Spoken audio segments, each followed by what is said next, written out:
السلام علیکم دوستو، ترکی کی آذربائیجان کے بعد اب پاکستان کو کھل کر سپورٹ ہو رہی ہے۔ ترکی نے پاکستان کی خاطر انڈیا سے جو معاہدہ کیا تھا دوستو وہ بھی خطرے میں پڑ گیا۔ ترکی دنیا کے جدید ترین سمندری جہاز بناتا ہے۔ دوستو یہ ڈیل $2.5 بلین کی تھی، جن میں کچھ جہاز ترکی میں اور کچھ ہندوستان میں بننے تھے۔ ترکی ہندوستان کی نیول کمانڈ کے لیے کچھ کوورٹی اور کچھ ڈسٹرائر بنانے والا تھا، لیکن کشمیر کی سپورٹ کو دیکھتے ہوئے اب انڈیا نے ترکی کے ساتھ یہ معاہدہ ڈیلے میں ڈال دیا ہے، اور یہ کہا جا رہا ہے کہ یہ معاہدہ انڈیا کی جانب سے ختم کیا جا چکا ہے۔ دوستو انڈیا ترکی سے ناراض ہو چکا ہے، لیکن وہ صرف اسے پاکستان کی وجہ سے، لیکن ترکی نے اس میں کوئی رد عمل ظاہر نہیں کیا اور ترکی کھل کر پاکستان کی سپورٹ کر رہا ہے۔ دوستو دوسرا، ترکی کے TB2 ڈرون نے آذربائیجان کی آرمی میں شامل ہو کر آرمینیا میں تباہی مچا دی تھی۔ دوستو انہوں نے فوٹیج پوری دنیا میں شیئر کی، پوری دنیا کی ملٹری نے اس فوٹیج کو دیکھا اور TB2 ڈرون کو وہ اب خریدنا چاہتے ہیں۔ دنیا سے کافی آرڈر ترکی کے پاس آ چکے ہیں، جن میں ایک انڈیا کا بھی ہے اور پاکستان کا بھی، لیکن ترکی یہ ڈرون پاکستان کو دینے والا ہے۔ دوستو اس ڈرون کی قابلیت اس طرح جان لیجئے کہ اس ڈرون نے ایک دن میں 90 ٹینک، 30 ایئر ڈیفنس سسٹم جن میں جدید ترین روس کے Su-30 شامل ہے اور 50 سے زیادہ ٹورڈ آرٹلری بھی تباہ کر دی۔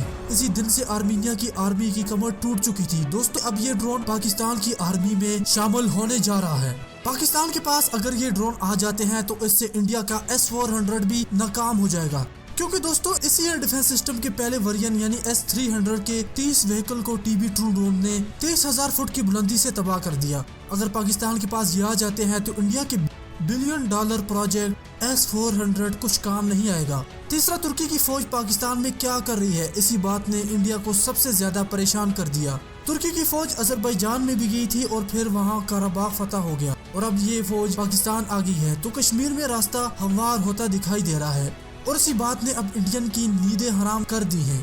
دوستو ترکی اسی کے ساتھ پاکستان نیوی کو بھی پاورفل کر رہا ہے۔ پاکستان نیوی نے اسی سال یرموک کوورٹی کو اپنے اندر شامل کیا، جس سے یہ ہوا کہ ہماری نیوی کی نقل و حرکت انڈین اوشن میں کافی بڑھ چکی ہے۔ لیکن اب خوشی کی بات یہ ہے کہ ترکی پاکستان نے 4 نئے جدید کوورٹی پاکستان کو دینے کا اعلان کر دیا ہے۔ اس کے علاوہ 17 اور مختلف ڈیل کی گئی ہیں، جن میں بڑے جدید ترین آرمی اور نیوی کے ہتھیار شامل ہیں۔ اس کے علاوہ پاکستان ایک 5th جنریشن پروجیکٹ پر بھی کام کر رہا ہے، جس میں 5th generation drone, 5th generation fighter jet بھی بنائے جائیں گے۔ دوستو ڈرون کا کام تقریباً آخری مراحل میں ہے اور پاکستان کا اس میں ساتھ دے گا ترکی۔ ترکی کے TB2 ڈرون کی کچھ خوبیاں اب پاکستانی ڈرون میں بھی آ جائیں گی۔ اور دوسرا، پاکستان ایک جدید 5th جنریشن عزم طیارہ بنا رہا ہے۔ اس پروجیکٹ کو اب بوسٹ ملے گا کیونکہ ترکی پاکستان کی مدد کرے گا تاکہ پاکستان جلد ہی جدید 5th جنریشن فائٹر جیٹ بنا ڈالے۔ دوستو ویڈیو کو ضرور شیئر کیجیے گا، دوستو لائک کریں اور ساتھ میں چینل کو ضرور سبسکرائب کر کے